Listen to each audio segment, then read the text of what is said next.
በመካከለኛው ምስራቅ የተቀሰቀሰው ወታደራዊ ግጭት ዓለም አቀፍ መልክ እየያዘ በመጣበት በዚህ ወቅት ኢራን ኢትዮጵያ ለምትገኝበት ለብሪክስ አባል ሀገራት ወሳኝ ጥሪ ማቅረቧ ይታወቃል። የኢራን የውጭ ጉዳይ ሚኒስትር አባስ አራግቺ ከህንዳቻቸው ጋር ባደረጉት የስልክ ውይይት ብሪክስ እንደ አንድ ታዳጊ የዓለም ኃይል በክልላዊና ዓለም አቀፋዊ መረጋጋት ላይ የራሱን ገንቢ ሚና እንዲጫወት ጠይቀዋል። በተለይም አሜሪካና እስራኤል በኢራን ላይ የፈጸሙትን ወታደራዊ እርምጃ የጭካኔ ድርጊት ሲሉ የገለጹት አባስ አራግቺ እንደ ብሪክስ ያሉ ዓለም አቀፍ ተቋማት ይህንን ጥቃት በይፋ እንዲያወግዙት ግፊት አድርገዋል። ኢራን ይህንን ጥሪ ያቀረበችው የስብስቡ አባል እንደመሆኗ መጠን ብሪክስ ለሉዓላዊነት መከበርና ለዓለም አቀፍ ደህንነት ዋስትና እንዲቆም ባላት ጽኑ እምነት እንደሆነ ዲፕሎማቷ አጽንኦት ሰጥተው ተናግረዋል። ይሁን እንጂ ኢራን ለብሪክስ አባል ሀገራት ያቀረበችው ይህ ጥሪ በተግባር ምላሽ ሲያገኝ የታየው በተለያዩ አቅጣጫዎች በተበተኑና በተቃረኑ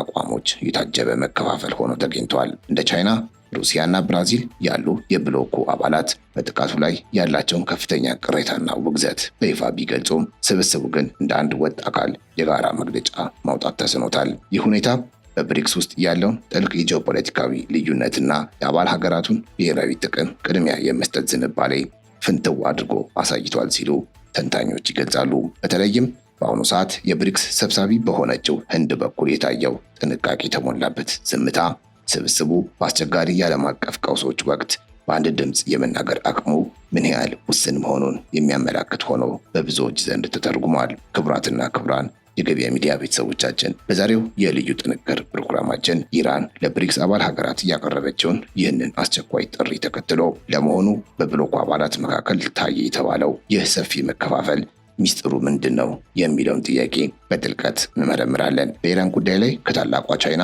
እስከ ሰላማዊቷ ብራዚል፣ ከሀያሏ ሩሲያ እስከ ስልታዊቷ ህንድ ድረስ ማን ምን አይነት አቋም ይዟል የሚለውን ዝርዝር ጉዳይ በስፋት የምንዳስላችሁ ይሆናል። እርግጥ በአሁኑ ሰዓት በርካታ የዓለም አቀፍ ፖለቲካ ተንታኞች ተቋሙን በቀውስ ወቅት አቅም የሌለው ስብስብ ሲሉ እየወቀሱት ቢገኙም፣ ይሁን እንጂ በሌላ በኩል ደግሞ ተቋሙ የተመሰረተበትን የመጀመሪያ ዓላማና ደንብ በመጥቀስ ፖለቲካዊ አንድነት እንዲኖረው መጠበቅ ግዴታው አይደለም የሚሉ ወገኖችም የራሳቸውን አሳማኝ ነጥቦች ያነሳሉ። ስለዚሁ አከራካሪ ጉዳይ በልዩ ጥንቅራችን የምናስደምጣቸው ይሆናል። ሌላውና ዋናው ግን ኢራንና ኢትዮጵያ ሁለቱም የብሪክስ አባል መሆናቸው የሚታወቅ ሲሆን አዲስ አበባ በዚህ አስቸጋሪ ወቅት የያዘችው አቋም ምን ይመስላል የሚለውን ሚስጥር አብረን እንፈትሻለን። ለዚህ ዝግጅታችን መረጃ ምንጭነት ታዋቂውን የፎሪን ፖሊሲ መጽሔትን፣ ዎል ስትሪት ጆርናልን፣ የብሪክስን ይፋዊ ድረገጽና ሌሎች ታማኝ ዓለም አቀፍ ምንጮችን ተጠቅመናል። ዝግጅቱን እስከ ፍጻሜው ካዳመጣችሁ በኋላ የብሪክስ አባል ሀገራት በኢራን ጉዳይ ላይ እያሳዩት ያለው አቋም በእናንተ እይታ ምንድን ነው?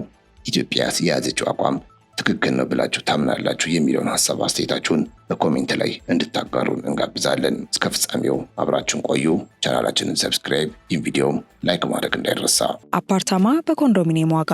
አዎ በኮንዶሚኒየም ዋጋ፣ ለዛውም በመሃል ፒያሳ ከአራዳ ፓርክ ፊት ለፊትና ከፍሬንድሺፕ ፓርክ አጠገብ እያስገነባን በምንገኘው ሳይታችን ላይ አመቺ በሆነ አከፋፈል ማለትም 100 በመቶ ለሚከፍሉ ደንበኞች 30 በመቶ ቅናሽ በማድረግ 5.3 የነበረውን ባለ 1 መኝታ በ3.6 ሚሊዮን ብር፣ 8.4 የነበረውን ባለ 2 መኝታ በ5.8 ሚሊዮን ብር፣ 13 ሚሊዮን የነበረውን ባለ 3 መኝታ በ8 ሚሊዮን ብር ያቀረበን ሲሆን ከ10 በመቶ ቅድመ ክፍያ ጀምሮ ለምትከፍሉ ልዩ የክፍያ አማራጮችና የባንክ ብድር አመቻችተናል። በተጨማሪም ለመርካቶ ነጋዴዎች ልዩ የምስራች ይዘን መጥተናል። በጉጉት ሲጠበቅ የነበረው በመርካቶ ተክለ ሃይማኖት የሚገኘው ግዙፍ የገበያ ማዕከል ለሽያጭ ቀርበዋል። ከ20 ካሬ ጀምሮ በተለያየ የስፋት መጠን ከ3 ወር እስከ 1 ዓመት የሚረከቧቸውን ሱቆች ይነግዱበት አሊያም ቢያከራዩት ትርፋማ። ለጋራ መገልገያዎች አናስከፍልም። ሞላችን በቂ የሆነ ተሽከርካሪ ማቆሚያ ያለው ሲሆን በአራቱ ማዕዘን የተሟላ እይታ ያለው መሆኑም ልዩ ያደርገዋል። ፈጥነው ይመዝገቡ። በ0919 42 2374 አሊያም በ0980 75 06 06 ላይ ይደውሉ። ሜሪት ሪል ስቴት።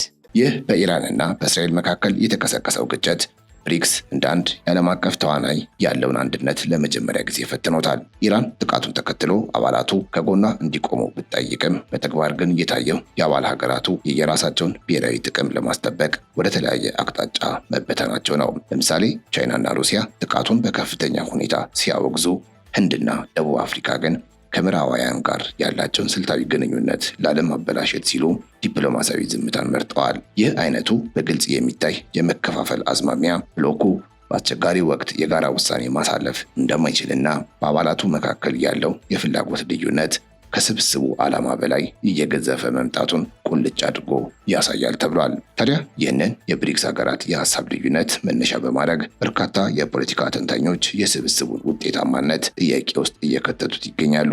በተለይም የዎል ስትሪት ጆርናል አምደኛ የሆኑት ሳዳንድ ዱሜን ጨምሮ ሌሎች ተቺዎች ብሪክስ ተልዕኮ ያልጠራና ፈጽሞ ውጤታማ ያልሆነ ባዶ ስብስብ ነው ሲሉ በጠንካራ ቃላት ተችተዋል። እንደነዚህ ያሉ ተቺዎች እንደሚከራከሩት ብሪክስ ራሱን በምዕራባውያን የሚመራውን የዓለም ስርዓት ለመቀየር ያለመ ኃይል አድርጎ ቢያቀርብም በተግባር ግን በአባላቱ መካከል ያለውን መሰረታዊ ልዩነት ማስታረቅ አልቻለም። ይህ ሁኔታ ስብስቡ በዓለም አቀፍ መድረክ ላይ የሚኖረውን ተደማጭነት የሚቀንስና እንደ አንድ ወጥ የፖለቲካ ኃይል እንዳይታይ የሚያደርገው ትልቅ ማነቆ መሆኑን እነዚህ ወገኖች በስፋት ይገልጻሉ። በተመሳሳይ መልኩ በጆሃንስበርግ ዩኒቨርሲቲ የማህበራዊ ለውጥ ማዕከል ዳይሬክተር ፓትሪክ ቦንድ እንደሚሉት የብሪክስ አባል ሀገራት ገዢ መደቦች ኢራንን ለመርዳት ፈቃደኛ እንዳልሆኑ ጠቁመዋል። ቦንድ እንደሚሉት የእነዚህ ሀገራት ጥቅሞች በቀጥታም ሆነ በተዘዋዋሪ ከእስራኤልና ከምዕራባውያን የኢኮኖሚ ትስስር ጋር የተቆራኙ ናቸው። ይህም ብሪክስ በኢራን ጉዳይ ላይ ጠንካራ አቋም እንዳይዝ የሚያደርገው ዋናው ምክንያት እንደሆነ ያብራራሉ። ለኢራን የሚሰጥ ማንኛውም ወታደራዊ ወይም ጠንካራ ዲፕሎማሲያዊ ድጋፍ አባላቱ ከአሜሪካና ከሌሎች የምዕራብ ሀገራት ጋር ያላቸውን የንግድና የፖለቲካ ግንኙነት አደጋ ላይ የሚጥል በመሆኑ ዝምታን መምረጥ እንደ መሸሸጊያ ጥቅም ላይ እያዋሉት እንደሆነ ተንታኙ በመረጃዎቻቸው ማስደግፈው ይከራከራሉ። ሆኖም ግን ይህ ትችት ሚዛናዊ እንዳልሆነ የሚከራከሩ ሌሎች ተንታኞች ብሪክስ መጀመሪያውኑ የተመሰረተበትን ዓላማ ማስታወስ እንደሚገባ ያስረዳሉ። ብሪክስ የጂኦፖለቲካዊ ወይም እንደ ኔቶ ያለ ወታደራዊ የቃል ኪዳን ስብስብ ባለመሆኑ በአባል ሀገራቱ ላይ አንድ አይነት የፖለቲካ አቋም እንዲኖራቸው የሚገድድ ሕግ የለውም ባይ ናቸው። ስብስቡ በዋናነት የተመሰረተው ለኢኮኖሚ ትብብርና ለታዳጊ ሀገራት የፋይናንስ አማራጭ ለመሆን እንጂ በጦርነት ወቅት አባላቱን ወክሎ ወታደራዊ እርምጃ እንዲወስድ አይደለም። ስለዚህ በኢራን ጉዳይ ላይ የታየው የሀሳብ ልዩነት የስብስቡን መዳከም ሳይሆን የአባላቱን ብሔራዊ ሉዓላዊነትና የውጭ ጉዳይ ፖሊሲ ነፃነት የሚያሳይ መሆኑን እነዚህ ተንታኞች በሰፊው ይሞግታሉ። ከዚህም በላይ በኢራን ጉዳይ ላይ ኔቶም ሆነ የጂ7 ሀገራት ቢሆኑ ሙሉ በሙሉ የተስማማና ወጥ የሆነ የጋራ አቋም መያዝ አለመቻላቸውን እነዚህ ተንታኞች እንደ ማሳያ ያቀርባሉ። ለምሳሌ በኔቶ አባል ሀገራት ውስጥ እንኳ እንደ ስፔን ያሉ ሀገራት የእስራኤልን ጥቃት ዓለም አቀፍ ሕግን የጣሰ ነው ሲሉ፣ ሌሎች ደግሞ ግጭቱ የእነሱ እንዳልሆነ በመግለጽ ገለልተኛ ሆነዋል። ይህም የሚያሳየው የኢራንና የእስራኤል ግጭት እጅግ ውስብስብና በማንኛውም ዓለም አቀፍ ስብስብ ውስጥ መከፋፈልን ሊፈጥር የሚችል አጀንዳ መሆኑን ነው። ብሪክስ በዚህ ጉዳይ ላይ መከፋፈሉ ስብስቡን ውጤታማ አይደለም ለማለት በቂ ምክንያት እንዳልሆነና ምዕራባውያን የሚመሯቸው ስብስቦችም ተመሳሳይ ፈተና እንዳጋጠማቸው ይገልጻሉ። ታዲያ የብሪክስ ሀገራት የሀሳብ ልዩነት በግልጽ የታየው በህንድና በቻይና አቋም መካከል ባለው ልዩነት ነው። ቻይና የኢራኑን መሪ አያቶላ አሊ ኻሜኒን መገደል የሉዓላዊነት ከባድ ጥሰት ስትል ብታወግዝም ህንድ ግን ከእስራኤል ጋር ያላትን ልዩ ስትራቴጂካዊ አጋርነት በማሰብ ጥንቃቄ የተሞላበት የውይይትና የዲፕሎማሲ ጥሪ ብቻ ነው ያቀረበችው። ይህ ሁኔታ በብሪክስ ውስጥ ያሉት ሁለት ግዙፍ ሀገራት በዓለም አቀፍ ጉዳዮች ላይ ያላቸውን የተለያየ እይታ ያሳያል። ሆኖም ይህ ልዩነት ብሪክስን ለብቻው የሚያዳክመው ሳይሆን አባላቱ በጋራ በሚስማሙባቸው እንደ የንግድ ልውውጥን በሀገር ውስጥ ገንዘብ ማድረግ ወይም ዲዶላራይዜሽን ባሉ ጉዳዮች ላይ ያላቸውን ትብብር የሚያቆም እንዳልሆነ ብዙዎች ያምናሉ።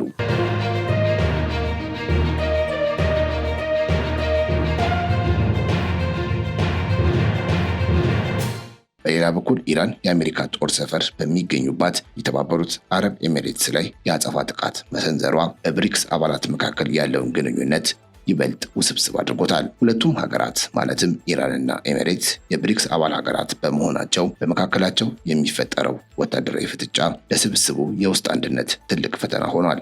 ይህ ክስተት ብሪክስ ወደፊት እንዲህ ያሉ በአባላት መካከል የሚፈጠሩ ግጭቶችን የሚፈታበት ጠንካራ መዋቅር እንደሚያስፈልገው ይጠቁማል። የተባበሩት አረብ ኤሚሬቶችና ዩኤኢ እና ኢራን ሁለቱም የብሪክስ ሙሉ አባል መሆናቸው በሁለቱ መካከል የተቀሰቀሰው ወታደራዊ ፍጥጫ ለብሎኩ ከዚህ ቀደም ታይቶ የማይታወቅ የዲፕሎማሲ አጣብቂኝ ፈጥሯል። ኢራን በኤሚሬትስ ግዛት ውስጥ በሚገኙ የአሜሪካ ወታደራዊ ይዞታዎች ላይ የከፈተችው የአጸፋ እርምጃ በብሪክስ ታሪክ ውስጥ ሁለት አባል ሀገራት በጠመንጃ አፈሙዝ የተቃጠሙበት የመጀመሪያው አጋጣሚ ሆኖ ተመዝግቧል። ይህ ግጭት የብሎኩን አንድነት የሚፈትን ብቻ ሳይሆን እንደ አንድ ወጥ ስብስብ የጋራ አቋም ለመያዝ የሚደረገውን ጥረት ከባድ አድርጎታል።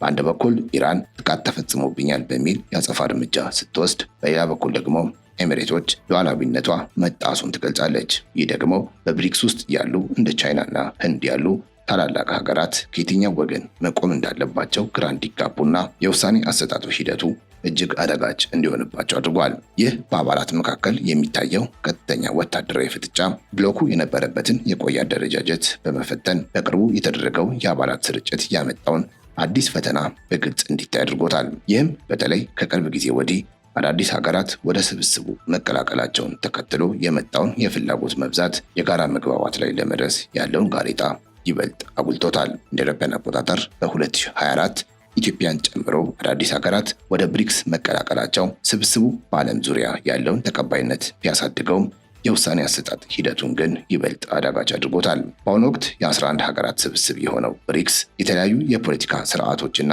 የጂኦፖለቲካዊ ፍላጎቶች ያሉባቸውን ሀገራት በአንድ ላይ ያቅፏል። ይህ በኢራን ጉዳይ የታየው ዝምታና መከፋፈል ስብስቡ እንደ አንድ የፖለቲካ ኃይል ከመንቀሳቀስ ይልቅ አባላቱ የራሳቸውን ጥቅም እያዳበሩ በተመረጡ ጉዳዮች ላይ ብቻ እንዲቀናጁ የሚያደርግ ተለዋዋጭ መድረክ ሆኖ እንዲቀጥል ሊያደርገው ይችላል። በመሆኑ ብሪክስ በኢራን ጉዳይ ላይ የጋራ አቋም አለመያዙን እንደ ውድቀት ከመቁጠር ይልቅ ስብስቡ ያለበትን ተጨባጭ ሁኔታ እንደሚያሳይ ተደርጎ ሊቆጠር ይችላል። ብሪክስ ዓለም አቀፋዊ ስርዓቱን ለመለወጥ ቢፈልግም ይህ ለውጥ በአንድ ጀንበር ወይም በጦርነት መግለጫዎች የሚመጣ ሳይሆን በረጅም ጊዜ የኢኮኖሚና የተቋማዊ ሪፎርሞች የሚሳካ ነው በማለት በይፋዊ ድረገጹ በኩል ሀሳቡን አስፍረዋል። አባላቱ በአይኤምኤፍ እና በዓለም ባንክ ሪፎርም ላይ ያላቸውን የጋራ ፍላጎት እንዲሁም በአዲሱ የልማት ባንክ በኩል የሚደረጉ ትብብሮች ስብስቡ አሁንም ቢሆን በዓለም አቀፍ ደረጃ ትልቅ ተስፋ የሚጣልበት መሆኑን ያረጋግጣሉ። የፖለቲካ ልዩነቶቹ የስብስቡን ውጤታማነት ሊፈትኑ ቢችሉም የኢኮኖሚ ትስስሩ ግን አሁንም እንደቀጠለ ይነገራል። ታዲያ በቀጣይ በኒው ዴልሂ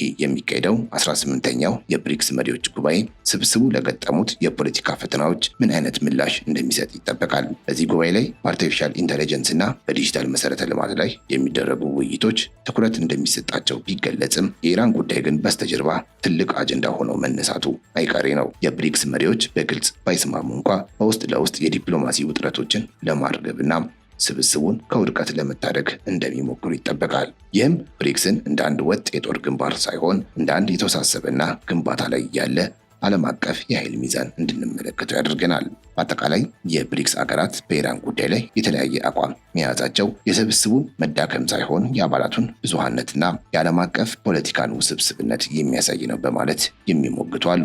ኢራን ለብሪክስ ያቀረበችው ጥሪ ተገቢ ቢሆንም የአባል ሀገራቱ ምላሽ ግን ከየራሳቸው ብሔራዊ ጥቅም አንጻር የተቀረጸ ነው። ይህ ሂደት ብሪክስ ወደፊት እንዴት ሊጓዝ እንደሚችል ትልቅ ትምህርት የሚሰጥ ሲሆን ስብስቡም በኢኮኖሚና በልማት ላይ በማተኮር የፖለቲካ ልዩነቶቹን እያቻሻለ እንደሚቀጥል ይጠበቃል። ዓለም አቀፍ ተመልካቾችም ብሪክስን ከምዕራባውያን ስብስቦች ጋር ሲያወዳድሩ መሰረታዊ ልዩነቶቹን ከግምት ውስጥ ማስገባት እንደሚገባቸውም ተነግሯል።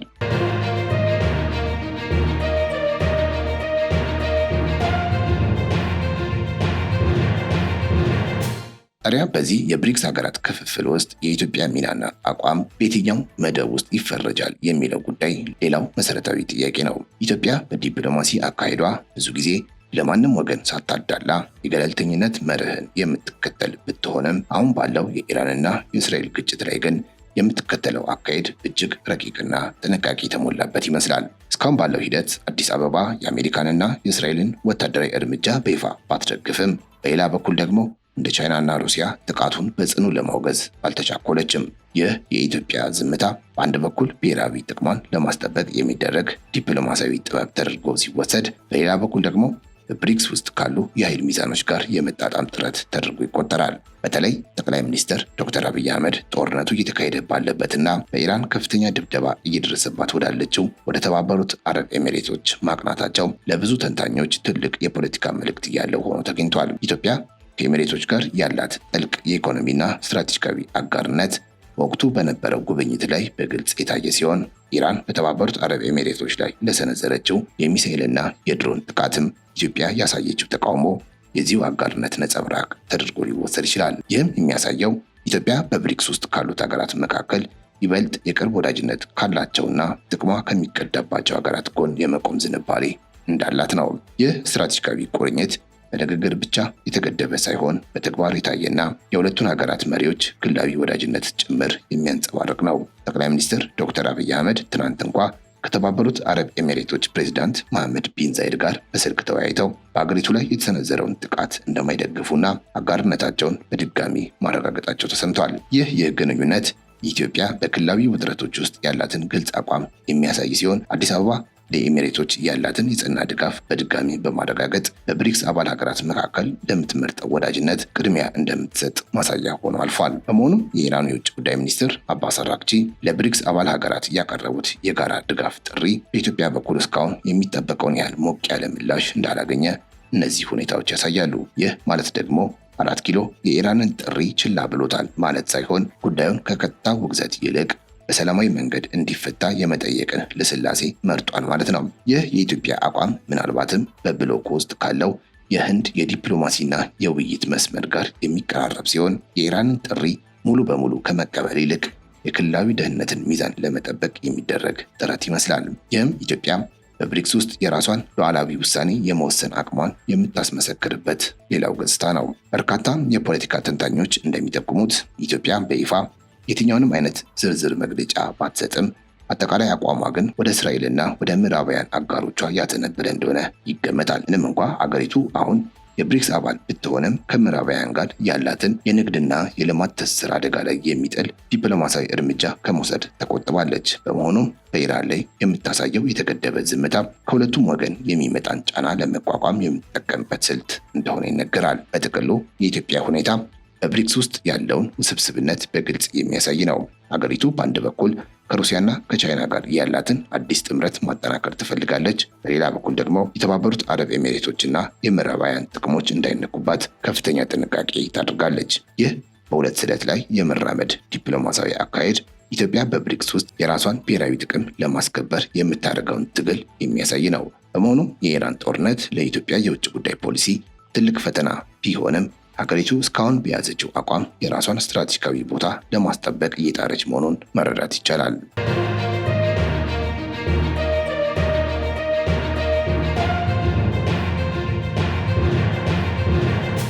የተከበራችሁ የገበያ ሚዲያ ቤተሰቦቻችን የዛሬው ልዩ ጥንቅራችን ይህንን ይመስል ነበር። ከመሰናበታችን በፊት ግን የእናንተን አስተያየት መስማት እንፈልጋለን። ኢትዮጵያ በኢራንና በእስራኤል መካከል ባለው ግጭት ላይ የያዘችው አቋም የብሔራዊ ጥቅሟን ለማስከበር ትክክለኛው መንገድ ነው ብላችሁ ታምናላችሁ ወይስ እንደ ብሪክስ አባልነቷ ይበልጥ ግልጽ የሆነ አቋም መያዝ ይኖርባታል? ሀሳብና አስተያየታችሁን በኮሜንት መስጫው ላይ አጋሩን። አብራችሁን ስለነበራችሁ እጅግ እናመሰግናለን።